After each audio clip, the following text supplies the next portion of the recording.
নাম ছিল কি? আব্বাস উদ্দিন, হয়ে গেছে মির্জা আব্বাস। উনি সকালবেলা উঠে আল্লাহর নাম নিয়েই চাঁদাবাজি শুরু করেন। যারা এসব অসভ্য আচরণ করছেন, বেয়াদবি করছেন মানুষের সাথে, আমাদের মনে হচ্ছে কিছু আইয়ামে জাহেলিয়াতের লোকদের সাথে আইসা আমরা পড়েছি। গতকালকে একজন বলেছেন সকালবেলা ঘুম থেকে উঠে আল্লাহর নাম নিয়ে, তারপরে নাকি আমি একজনের নাম বলি, আল্লাহর নাম নেওয়ার আগেই একজনের নাম নেওয়া বলা শুরু করি। এখানে একজন সম্মানিত, সমাজের সবচেয়ে সম্মানিত ব্যক্তি রয়েছেন এবং তাকে সমাজের সবাই শ্রদ্ধা করে এবং সমাজের সবচেয়ে উনি উপরস্থ কর্মকর্তা ব্যক্তি।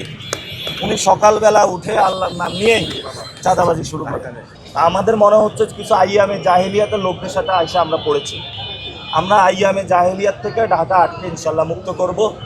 যারা এসব অসভ্য আচরণ করছেন, বেয়াদবি করছেন মানুষের সাথে, জুনিয়রদেরকে ভালোবাসা দিতে, রেসপেক্ট দিতে শিখেন নাই, আমরা তাদেরকে বলবো নিজের ঘরে বাচ্চা ছেলে রয়েছে, তাকে তো সম্মান দেন, ভালোবাসা দেন। যেভাবে কথা বলছেন, ঘরেও তো মনে হয় যারা আছে তাদেরকে সম্মান দিতে জানেন না। যদি ফ্যামিলিতে মানুষের আপব্রিঙ্গিং ভালো না হয়, যদি ফ্যামিলিতে সুশিক্ষা না হয়, ফ্যামিলিতে যদি সম্মান দিতে না জানে মানুষ, তখন বাহিরে এসে মানুষকে অসম্মানিত করার প্রচেষ্টা করা হয়। ভোটের মাধ্যমে আমরা যারা মানুষের সাথে বেয়াদবি করছে, সন্ত্রাসী আচরণ করছে, আমরা তাদের থেকে মুক্ত হতে চাই। আপনারা জানেন যে কিভাবে কমিশনার হয়েছিল, অস্ত্র তাক করে গুলি করতে যাইতে যাইতে কমিশনার হয়েছে। নাম ছিল কি? আব্বাস উদ্দিন, হয়ে গেছে মির্জা আব্বাস। পাকিস্তানের একজন গ্যাংস্টার আছে দাউদ ইব্রাহিম, ঢাকা আটে এই ধরনের দাউদ ইব্রাহিমরা চলে এসেছে।